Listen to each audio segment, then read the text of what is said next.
लेकिन प्रिंस को चूज करने के पीछे आपका क्या रीजन था सर? प्रिंस को चयन आज का नहीं है मैम, ये 7th क्लास के अंदर जब से थे तब से मैंने प्लान बना लिया था कि इनको प्रिंस में पढ़ाना है। कि कभी गिव अप करने के बारे में सोची ही नहीं, और जब ऐसे मन करता था कि नहीं भाई स्कोर कम आए हैं, ये आया है वो, तो फिर मोटिवेशन कैसे लेते थे?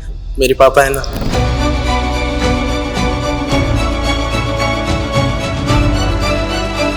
हेलो हाय नमस्कार, this is me RJ cracy और आज हम हैं प्रिंस के अंदर, जहाँ पे नीट का रिजल्ट आया है और बहुत ही शानदार रिजल्ट जो है वो प्रिंस के स्टूडेंट्स ने अचीव किए हैं। वो कहते हैं ना कि मंजिलें उन्हीं को मिलती है जिनके सपनों में जान होती है। नीट का सफर था, प्रिंस एडू हब का साथ था और निखिल ने ना वो साबित कर दिया कि अगर आप मेहनत करते हैं तो फिर सफलता अपने आप आपको मिलने वाली है। चलिए मैं आपको मिलवाती हूँ निखिल से, उनकी माताजी से और उनके पिताजी से। नमस्कार सर। नमस्कार निखिल, बहुत ही अच्छी रैंक जो है वो आपके बेटे ने अचीव किए हैं। मैंने कांग्रेचुलेशन सर। मैं चाहूंगी कि निखिल आप अपने बारे में थोड़ा सा हमारे जो दर्शक हैं उन्हें बताएं। नमस्कार, मेरा नाम निखिल कुमार है। मैं दौद सीकर से बिलोंग करता हूँ और नीट 2025 में मैंने 619 मार्क्स स्कोर किए हैं। मेरी रैंक 492 है और कैटेगरी वाइज में ओबीसी में 125 रैंक स्कोर की है। बहुत बढ़िया, बहुत अच्छी रैंक जो है वो आपने अचीव की है। बहुत मेहनत आपने इसके लिए की होगी, तो इन सारे डेडिकेशन का श्रेय आप किसे देना चाहेंगे? इस सफलता का श्रेय आप किसे देना चाहेंगे? इस सफलता का सबसे बड़ा श्रेय मैं मेरे माता पिता को देना चाहूँगा। उनमें भी मेरे फादर को सबसे ज़्यादा श्रेय जाएगा, क्योंकि उन्होंने मुझे हर पड़ाव पे मोटिवेट किया है।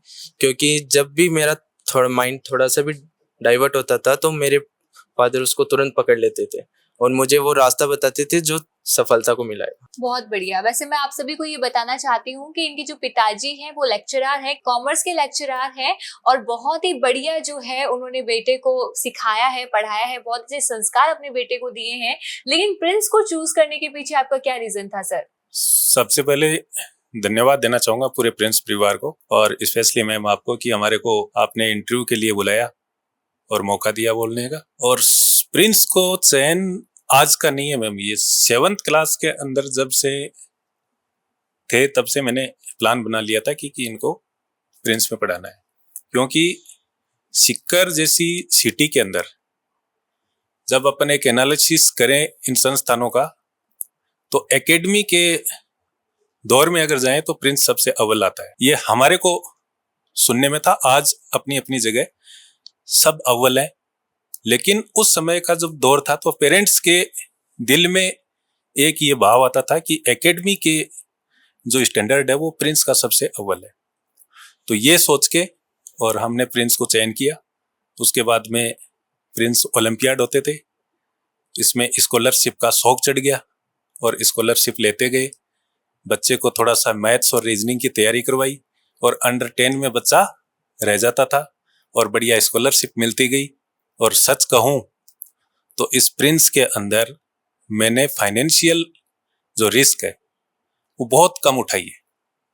वो इस वजह से कि बच्चे के टैलेंट की वजह से इसने अपनी जो टैलेंट के माध्यम से स्कॉलरशिप लेके और आज तक का जो ये सफर है ये पूरा किया है। और इसी के पीछे कारण था कि जब 7वीं से एक छोटा भाई और है इसका, वो भी जेई कर रहा है, इसमें 11th में है, अभी उसको फाउंडेशन दिलाया है। तो कि जब से क्या है कि ये प्रिंस के अंदर आए तो उनका एनवायरनमेंट, उनका मैनेजमेंट, उनका डिसिप्लिन, ये सब चीजें एक स्टूडेंट की लाइफ के अंदर मैटर करती है, जो कि सारी की सारी चीजें ये हमारे को प्रिंस के अंदर देखने को मिली। और इसी का कारण रहा, यही वजह रही कि हम प्रिंस को चयन किए। जी सर, जैसा कि आपने बताया कि फाइनेंशियल आपको इतना स्ट्रगल नहीं करना पड़ा प्रिंस ज्वाइन करवाने के बाद, और ये ना आजकल एक मिथ हो चुका है कि अगर आप बच्चे को नीट की तैयारी करवा रहे हो, जेई की तैयारी करवा रहे हो या एकेडमिक्स में ज्वाइन करवा रहे हो तो फिर आपको बहुत मोटी रकम जो है वो देनी पड़ेगी, जो कि पूर्णतया एक मिथ है। तो इसके बारे में आप क्या कहना चाहेंगे और इस मिथ को आप कैसे तोड़ेंगे, इसके बारे में थोड़ा कुछ बताइए। इसके लिए मैम देखो, वैसे अगर मैं गवर्नमेंट कर्मचारी होने के नाते मुझे कोई फाइनेंशियल इतना कोई इशू नहीं था, लेकिन जब बच्चे को लगता है कि मेरे टैलेंट के माध्यम से मेरे को 100% स्कॉलरशिप मिलती है, तो एक सेल्फ मोटिवेशन नाम की चीज होती है, चाहे आप इसको पैरासीटामोल की तरह काम में ले लो। वो जब तक स्टूडेंट के अंदर नहीं जागृत होता है तब तक वो बच्चा आगे नहीं बढ़ सकता है। ये मेरा मानना है और मुझे लगता है कि ये सभी का मानना यही होता है कि self motivation is the first की ऑफ सक्सेस। तो जब तक बच्चा सेल्फ मोटिवेट नहीं होगा तब तक वो आगे बढ़ेगा नहीं। तो कारण इसका यही था कि मैंने इनको कभी भी बच्चों को ये नहीं बोला कि बेटा ये फाइनेंशियल प्रॉब्लम है, लेकिन निखिल ने हमेशा ये बोला कि पापा स्कॉलरशिप जब मिलती है तो उसका एक खुशी एक अपने सर के ऊपर चढ़ जाती है और इससे बच्चा आगे बढ़ने की कोशिश करता है। तो यही कारण रहा मैम कि जो स्कॉलरशिप का जो मेन कारण था कि बच्चे ने आज जो अचीवमेंट किया है वो स्कॉलरशिप का मैं बहुत बड़ा रोल मानता हूँ। और प्रिंस ने सर मैं आपको यहाँ पे क्लियर करना चाहूंगी कि अगर आपके बच्चे में टैलेंट है, अगर आपका बच्चा टैलेंटेड है, तो बहुत से ऐसे स्कॉलरशिप या ओलंपियाड्स निकाल रखे हैं जिसमें उनको बहुत ही मिनिमम अमाउंट पे करना पड़ता है, या तो पूरी की पूरी फीस जो है वो उनकी माफ कर दी जाती है। लेकिन जरूरी है कि आप में वो डेडिकेशन हो कि आप मेहनत करें, आप में वो डेडिकेशन हो कि आप जो है वो स्कॉलरशिप अचीव करें, तो फिर बहुत ही आसानी से जो है वो आप एडमिशन भी ले सकते हैं और अपने सपनों को भी पूरा कर सकते हैं। बहुत ही अच्छा लगा सर आपसे बात करके मुझे। मेरा सवाल जो है वो माताजी से होने वाला है। देखिए बेटा डॉक्टर बना है आपका और सर जो है वो बाहर जॉब करते हैं, तो आपने इसको ओवरऑल स्ट्रगल इसकी देखी है कि कैसे ये रातों को जागता था, क्योंकि ये हॉस्टलर नहीं था, ठीक है, हॉस्टल में नहीं रहते थे, आपके साथ ही रहते थे। तो आपको पता है कि बहुत कितनी मेहनत की आपके बच्चे ने ये मुकाम हासिल करने के लिए या नीट को क्रैक करने में। तो आप मुझे बताइए कि किस प्रकार की मेहनत इसने की। इसने बहुत मेहनत की, सुबह जल्दी उठना और सेल्फ स्टडी जाना और वहां से लेट तक आना। और आपका क्या रोल रहा है इसमें? मेरा तो बस यही है, इसको जगाना और खाना पीना देना, ये था।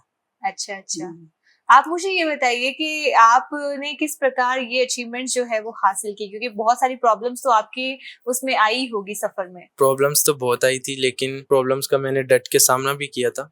11th में मैं मेरे गांव से अप डाउन करता था, तो ट्रांसपोर्ट की भी दिक्कत आती थी। फिर मैंने सोचा कि 12th में इधर ही शिफ्ट हो जाते हैं, क्योंकि बाद में टेस्ट भी दिन में 2 या 3 होने लग गए थे। स्टार्टिंग में 2 होते थे, बाद में 3 होने लग गए थे। तो फिर हम इधर शिफ्ट हो गए थे। फिर ट्रांसपोर्ट की तो चलो दिक्कत नहीं आती थी, लेकिन फिर कि मेरे माइंड में थोड़ी थकान भी हो जाती थी 3-3 टेस्ट दिन में दे के।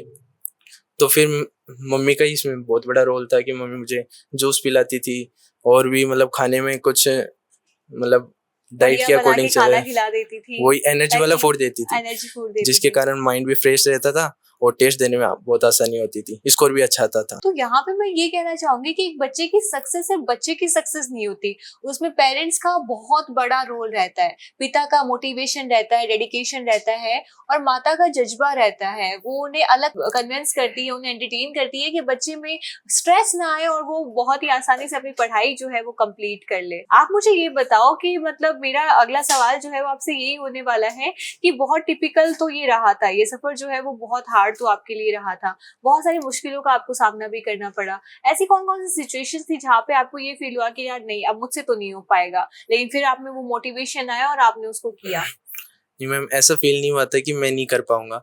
अगर मैंने ये फील्ड चुन ली है तो मुझे करनी ही पड़ेगी, क्योंकि ये मेरी चॉइस थी। अब अगर मैंने इसको चुन ही लिया तो या तो इससे निकलना ही पड़ेगा। ये एक लूप की तरह, अब इस लूप में फंस गए हैं तो फिर तो निकलना ही पड़ेगा, कुछ भी हो जाए। बहुत बढ़िया, बहुत अच्छा, मतलब वो सेल्फ डेडिकेटेड मोटिवेशन बच्चा था है बस। आपका पूरी तरह से कि कभी गिव अप करने के बारे में सोच ही नहीं। और जब ऐसे मन करता था कि नहीं भाई स्कोर कम आए हैं, ये आया है वो, तो फिर मोटिवेशन कैसे लेते थे? मेरे पापा है ना, ऐसे पापा इन्होंने motivate थे? मुझे मतलब स्कोर कम आते थे, मैसेज के थ्रू रिजल्ट इनके पास पहुंच जाता था। मेरे बात करने से पहले ही मुझे कॉल करके बता देते कोई बात नहीं, अगली बार अच्छा स्कोर आ जाएगा। बढ़िया बढ़िया, बहुत अच्छा। तो अब मुझे आपसे अगला सवाल जो है वो मेरा आपसे ये होने वाला है, मैं आपसे ये जानना चाहती हूँ कि आपके जो जूनियर्स उन्हें आप क्या मैसेज देना चाहेंगे? जूनियर्स को मैं ये मैसेज देना चाहूँगा कि सबसे पहली बात तो कि ये अपने टीचर्स की हर बात को फॉलो करें। टीचर्स के पास बहुत ज़्यादा एक्सपीरियंस होता है, वो जो भी बोलते हैं अच्छे के लिए ही बोलते हैं। फिर जो एनसीईआरटी बुक्स है उनको थोरोली रीड करना है। जो भी टेस्ट होता है स्कूल में, जो भी डीपीपीज देते हैं, मॉड्यूल्स देते हैं, उनको सबको सोल्व भी करना है। क्वेश्चन जो डाउट आते हैं उनको पूछना है, तुरंत ही पूछना है मतलब, और जो डाउट वाले हैं उनको रिपीट भी करना है। सबसे ज़्यादा रोल होता है, कंसेप्ट अपने मजबूत हो जाते हैं, लेकिन जब लास्ट में रिवीजन वाला टाइम आता है तब फुल सिलेबस हो जाता है। फिर फुल सिलेबस का रिवीजन करने में कुछ बच्चे मतलब स्ट्रेस ले लेते हैं कि फुल सिलेबस का रिवीजन कैसे होगा। तो फुल सिलेबस की रिवीजन, उसमें फुल सिलेबस टेस्ट स्टार्ट होने से पहले पार्ट टेस्ट स्टार्ट होते हैं। उस टाइम पे एक काम मैंने जो किया था कि जो भी जैसे बायो थी उसमें चैप्टर बहुत बड़े बड़े होते हैं 12th के, तो उसमें से एक बार चैप्टर को पढ़ लेते हैं। उसमें जो लाइन अच्छे से आती है, जो मतलब उसको कभी पूछ लो गलत नहीं हो सकती, उसको तो छोड़ दो। बाकी ऐसी लाइनें जो टेस्ट में बार बार पूछी जाती है या फिर जो मुझे याद नहीं होती, चाहे कैसी भी लाइन हो वो, उसको एक अलग नोटबुक में लिख लो। ऐसे करके मेरे एक चैप्टर का एक ही पेज भरता था। तो ऐसे पूरी बायो की मतलब नोटबुक बन जाती है, जो मतलब जितने चैप्टर उतने ही पेज बनते हैं बस। ऐसे फिजिक्स केमिस्ट्री में फॉर्मूले होते हैं, मतलब शॉर्ट नोट्स की तरह हो गया, वो बहुत ज़्यादा काम में आता है आगे। तो मैं ये एडवाइस देना चाहूँगा कि ऐसा कोई काम करें जिससे कि आपको लास्ट में स्ट्रेस ना होगी मैं पूरा सिलेबस कैसे रिवाइज करूँ। ऐसे कोई नॉर्म मतलब शॉर्ट तरीके ऐसा रखें अपने पास कि लास्ट में उसको पढ़ने के बाद ऐसा लगे कि मेरा पूरा सिलेबस कंप्लीट हो गया। बढ़िया बढ़िया, बहुत अच्छा। वैसे आपका एक्सपीरियंस मुझे प्रिंस के साथ काफी पुराना और काफी लंबा लग रहा है, तो मैं आपसे ये जानना चाहती हूँ कि ऐसी कोई स्टोरी आपकी रही है प्रिंस के साथ जो आप कभी जिंदगी में नहीं भूल सकते, निखिल?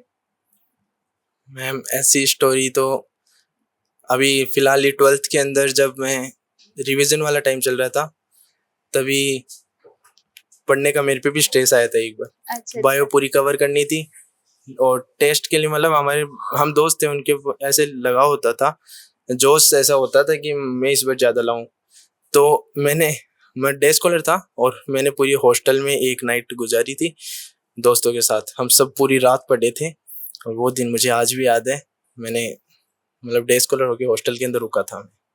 मतलब सर ये बात कहनी पड़ेगी कि जिस हिसाब की जनरेशन आज की चल रही है, उस जनरेशन के अंदर ऐसे बच्चों को संस्कार देना कि वो डेडिकेटली पढ़ाई में अपना फोकस रखें, डेडिकेटली अपनी चीजों को अचीव करें जो वो चाहते हैं, ये अपने आप में एक पेरेंट्स के लिए बहुत बड़ी अचीवमेंट होती है। क्योंकि डिस्ट्रैक्शंस इतने ज्यादा हो चुके हैं हमारे समाज में, ये बात तो लाजमी है, माननी ही पड़ेगी कि अभी बहुत सारे डिस्ट्रैक्शंस आ चुके हैं, चाहे मोबाइल फोन का हो, चाहे कोई भी प्रकार का क्यों ना हो, कि दोस्त भी ऐसे मिल जाते हैं जो आपको सही राह पर चलते चलते उल्टी राह लेके चले जाते हैं। तो ये मैं कहना चाहूंगी कि बहुत बड़ी अचीवमेंट है आपके लिए भी कि आपका बेटा इतना समझदार है और ये पक्का आपका नाम जो है वो रोशन कर चुका है और आगे भी करेगा। बहुत अच्छा लगा मुझे आपसे मिलकर, बहुत अच्छा लगा मुझे निखिल से बात करके। निखिल, अब एक जाते जाते एक छोटा सा मेरा सवाल जो है वो आपसे ये होने वाला है कि कैसी कॉलेज आप चूज करना चाहते हैं और कैसे डॉक्टर आप बनना चाहते हैं? कॉलेज तो जैसे जो नज़दीक पड़ती है और जो पेरेंट्स को पसंद आएगी वही मैं चुनूंगा।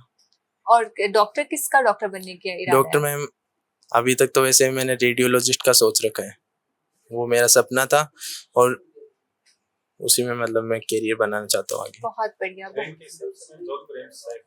जो मिल जाएगी एम्स है मिल ना? जानी हाँ, चाहिए। आशा तो यही है क्योंकि बहुत अच्छी रैंक इसने अचीव की है, तो शायद एम्स मिल जाए, और एम्स मिल जाएगी तो फिर तो कहने ही क्या, बहुत अच्छा डॉक्टर जो है ये बनकर निकलेगा वहां से, क्योंकि वहां तो बस क्रीम ही पहुंच पाती है। So thank you so much, बहुत अच्छा लगा मुझे आपसे बात करके, and many many congratulations again. नमस्कार।